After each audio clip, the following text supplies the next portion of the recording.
Core commander house के सामने banner लहराओ, play card उठाओ, स्लोगन को रेस करो, लेकिन ये क्या तरीके की बात है कोर कमांडर हाउस में घुसकर वहां पे आग को लगा दिया जाए। एहतजाज का यह तरीका हर एतबार से गलत है। दुख और तासुब का मुकाम यह है जब जायज मुतालबात के हसूल के लिए दीनी तहरीकें और दीनी इज्तिमात मुनक्कद होते हैं तो बहुत से सेकुलर अनासर उस वक्त उसको दहशत गर्दी से ताबीर करते हैं। लेकिन आज हर चीज को नजर आतिश कर दिया गया, हत्ता के मियां वाली के अंदर पाकिस्तान के एक जंगी जहाज को भी नजर आतिश कर दिया गया।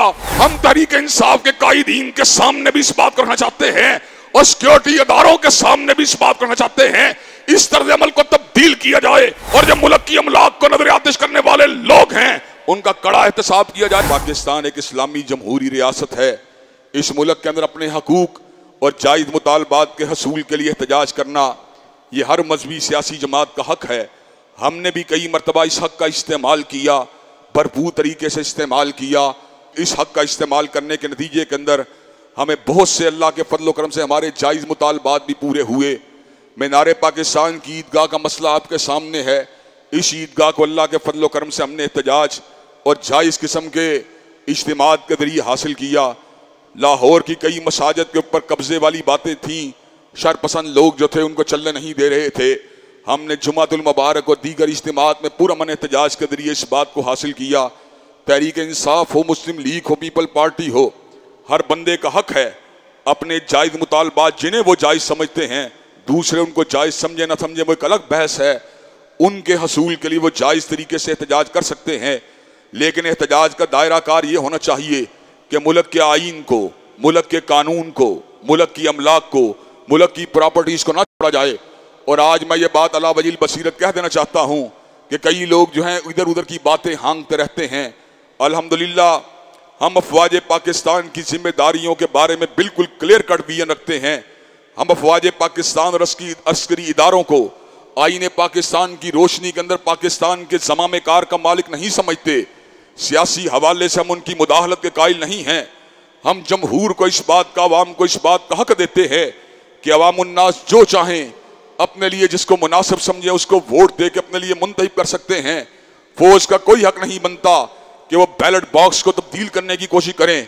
लेकिन हजरात गिरामी के अंदर फौज पाकिस्तान के दिफा की जामन है। अंदरूनी और बैरूनी दुश्मनों के ऊपर नजर रखना यह अफवाज पाकिस्तान का काम है। अफवाज पाकिस्तान या पुलिस की जो सिक्योरिटी फोर्सेज हैं, हजरात गिरामी के अंदर अगरचे सियासी अमूर में उनकी मुदाखलत किसी भी तौर पर दुरुस्त नहीं है, लेकिन उनका वजूद मुल्क के दिफा की अलामत है, मुल्क के अंदर कानून की अमलदारी की अलामत है। हजरात गिरामी के अंदर उस कानून की अमलदारी की अलामत को, हाँ उनके अंदर सियासी एतबार से सुकम भी मौजूद हो, उसको किसी भी तौर पर मजरूह करना यह दर हकीकत मुल्क के दिफा को कमजोर करने वाली बात है। हजरात गिरामी का तहरीक इंसाफ के एहतजाज के दौरान जो एक खास किस्म का जुनून खान साहब ने अपने कारकुनों में पैदा किया, उसका नतीजा ये निकला कोर कमांडर हाउस पे हमला किया गया, GHQ के ऊपर हमला किया गया। हजरात गिरामी के अंदर ये कोई एहतजाज का तरीका नहीं है। एहतजाज करना है कोर कमांडर हाउस के सामने बैनर लहराओ, प्ले कार्ड उठाओ, स्लोगन को रेस करो, लेकिन ये क्या तरीके की बात है कोर कमांडर हाउस में घुसकर वहां पे आग को लगा दिया जाए, गवर्नर हाउस के अंदर आग को लगा दिया जाए, हजरात गिरामी के अरबों के असासों को नजर आतिश कर दिया जाए और फिर इस किस्म की अफवाहें सुनने को मिले कि पाकिस्तान के दाखिली हलफशार को देखकर हिंदुस्तानी अफवाज ने कश्मीर के बॉर्डर के ऊपर पेशकदमी करने की कोशिश की है। हजरात गिरामी के अंदर इस किस्म की गलत कोशिशों के नतीजे के अंदर मुआशरे के अंदर कानून नाफिज करने वाले इदारों का जो असर रसूख और असर नफूज में कमी वाक़ होती है, जिसके नतीजे के अंदर मुल्क का दिफा और मुल्क के अंदर कानून की अमलदारी को जबरदस्त किस्म का सुकम पहुंचता है। हम ये बात समझते हैं एहतजाज का यह तरीका हर एतबार से गलत है, हर एतबार से बातिल है और इस बातिल रवश का जो आगाज किया गया है उसको बंद करना चाहिए। दुख और तासुब का मुकाम यह है जब जायज मुतालबात के हसूल के लिए दीनी तहरीकें और दीनी इज्तिमात मुनक्कद होते हैं तो बहुत से सेकुलर अनासर उस वक्त उसको दहशत गर्दी से ताबीर करते हैं। लेकिन आज हर चीज को नजर आतिश कर दिया गया, हत्ता के मियां वाली के अंदर पाकिस्तान के एक जंगी जहाज को भी नजर आतिश कर दिया गया। हजरात गिरामी के अंदर ये किस किस्म का भलवा है, ये किस किस्म का फसाद है। हम अल्लाह के फजल करम से मुआशरे की तरबियत करने वाले लोग इस बात को समझाना चाहते हैं पाकिस्तान के अंदर इस किस्म की हरकतों को करने वाले लोगों को कानून और जो है आईन के दायरे में लेके आना चाहिए और उनका कड़ा एहतसाब होना चाहिए और पाकिस्तान के अंदर पुरअमन एहतजाज और पुरअमन तरीके से अपने मुतालिबात को रेज करने का तरीका फरोग पाना चाहिए। अगर ऐसा ना हुआ तो मुल्क के अंदर कानून की अमलदारी और इंसाफ की अमलदारी के रास्ते के अंदर बहुत बड़ी रुकावटें हायल हो जाएंगी जो मुल्क के मुस्तकबिल को तारीक करती हुई नजर आती हैं।